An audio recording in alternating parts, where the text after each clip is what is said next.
Thank you for joining us for video 3 of our interview series. My name is Anthony George. I'm a business advisor at the Delaware Small Business Development Center. At the SBDC, we deliver training and free professional consulting services to help startups and existing businesses formulate and execute strategies to grow and succeed.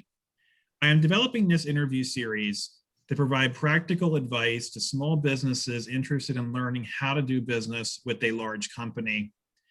I'm very happy to introduce today's experts on supplier diversity, Andrea Arce and Olivia Dunn from Merck & Company.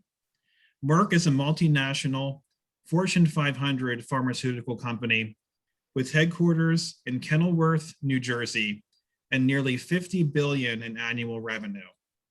Andrea and Olivia represent Merck's economic inclusion and supplier diversity team that serves diverse suppliers both nationally and globally.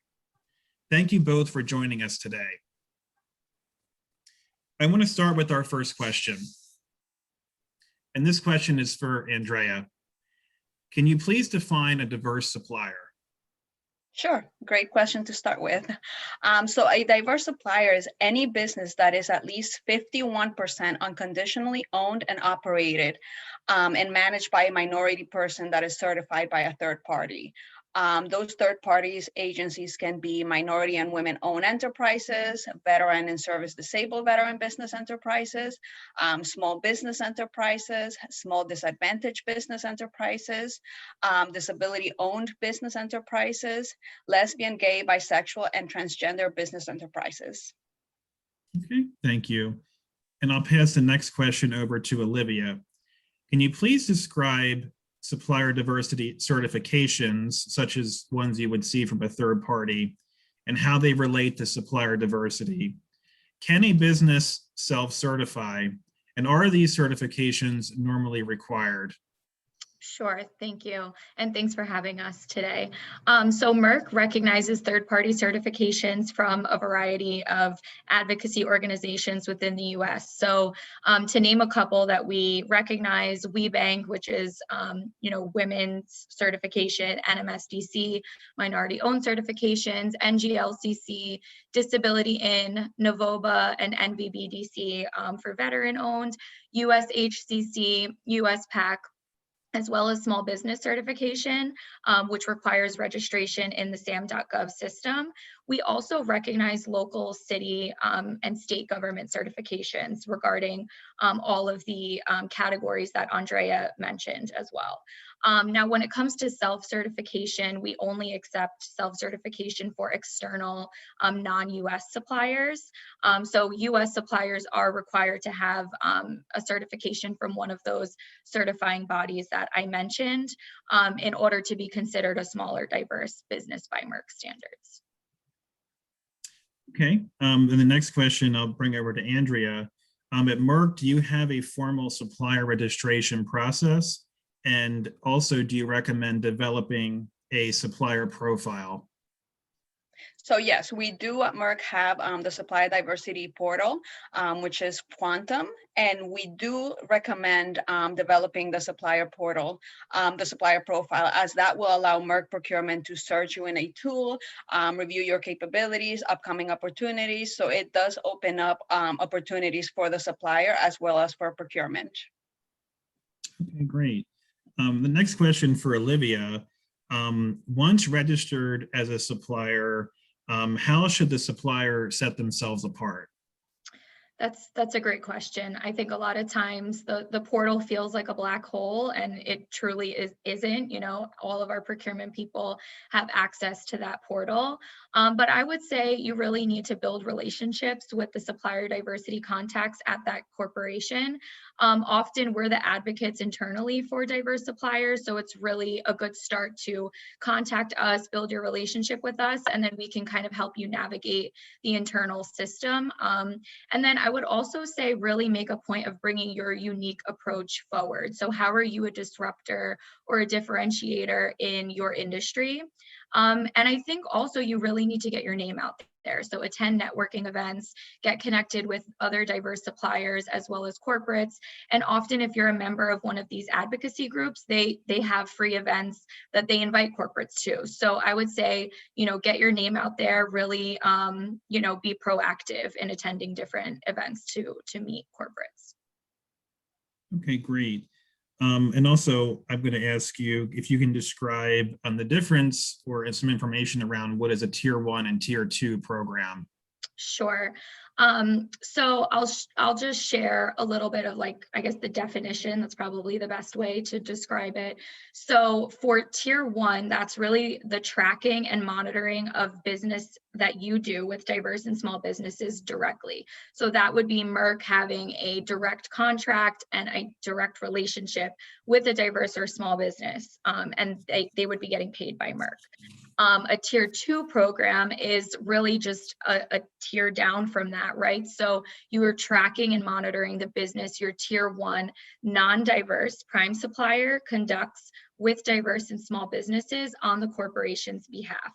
So this tier 2 diverse and small company would be utilized directly to support the prime supplier's contract with, say, Merck, and the payment is being received by the diverse supplier from the prime. So it's just like having that non-diverse prime supplier as kind of the middleman, and then the tier 2 diverse supplier right under that. Okay, great. And this question is for Andrea. Can you please describe ongoing outreach to diverse suppliers and are help and resources available? Yes, so there are Merck outreach events. For example, this year we'll be hosting our second virtual business opportunity fair on November 3rd and 4th. And this will be a 2-day event in which Merck will provide procurement and diverse suppliers the opportunity to connect on Merck specific business needs and pipeline projects, as well as other learning opportunities, matchmaking, and so forth. We also always suggest advocacy organization events, so certifying bodies. If you're a member of one of these certifying agencies, they often have events and matchmaking opportunities to connect you with corporate members, as Olivia mentioned. And also, we do have resources shared with diverse suppliers. We have more resources and information on our overall supply diversity program at Merck within our website, which is merck.com/supplier diversity. Okay, great. Thank you. And also for my next question, I'm going to also ask you, what are some common misconceptions about supplier diversity programs? And I think this is a very good question because there are a few misconceptions. Some of the most common misconceptions is that supply diversity individuals are often not the decision makers. They are your advocate within the corporation to ensure that you have access to equal opportunity, and they do educate their internal people, but we are often not the decision makers. Also, being a certified diverse supplier does not guarantee business with Merck.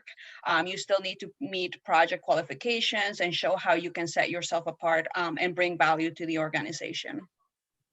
Okay, thank you. I'm going to take this question over to Olivia. What are some long-term trends that you are seeing in supplier diversity initiatives? That's also a great question because I think supplier diversity is kind of going through an evolution right now over the last 2 years. So I would say one of the biggest trends we're seeing is really the relationship between supplier diversity and inclusion growing much stronger. So often supplier diversity falls under that general D&I umbrella, but we're seeing more opportunities to drive diversity and inclusion beyond the traditional routes. So now in supplier diversity, we're thinking of ways to ensure that the non-diverse suppliers we're doing business with are also driving diversity and inclusion. So, it's not enough to just say, I'm not a diverse supplier, so this doesn't apply to me. no, you need to still be having the same commitment to diversity and inclusion as Merck does. And some of the ways that we're seeing this is driving not only quantitative goals, but also qualitative goals, especially through tier 2, right? So seeing, what are the employee demographics that this prime supplier is hiring? How are you making economic impact in the communities that, you're operating within? So really going beyond just spending money with a small and diverse business, but really, looking at hiring strategies and ensuring that we're inclusive, of people of all backgrounds. And then I think there's also a piece of this qualitative that's really important, which is supplier development. So we're also not just asking our suppliers to spend with diverse and small businesses, but also how are you developing them and how are you helping them grow their business? So 2 of the things that Merck has been doing this year was our Drexel Advanced Leadership Program, and that was in partnership with Diversity Alliance for Science as well as Drexel University. So this provided the opportunity for development and kind of mentorship of 20 diverse and small businesses within the life sciences space. And then internally, we're executing a supplier development program in partnership with our integrated facilities management team. So we're really excited about that and developing small and diverse tier 2 suppliers for that program. Okay, thank you. And I'll also ask you our last question.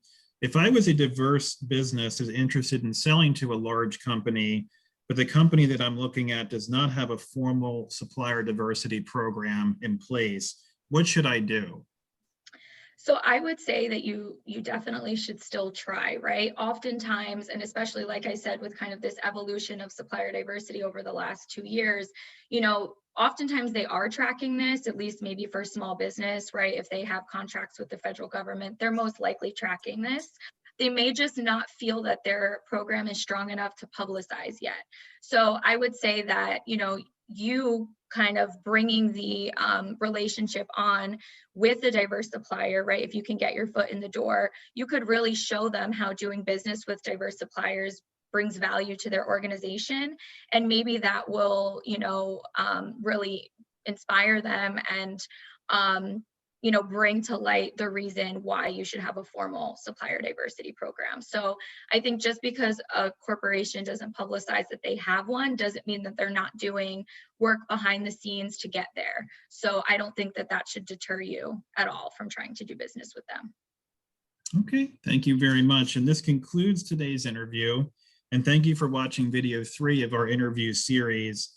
You can learn more about the Delaware SBDC at delawaresbdc.org and Merck Supplier Diversity Programs at merck.com. Thank you very much.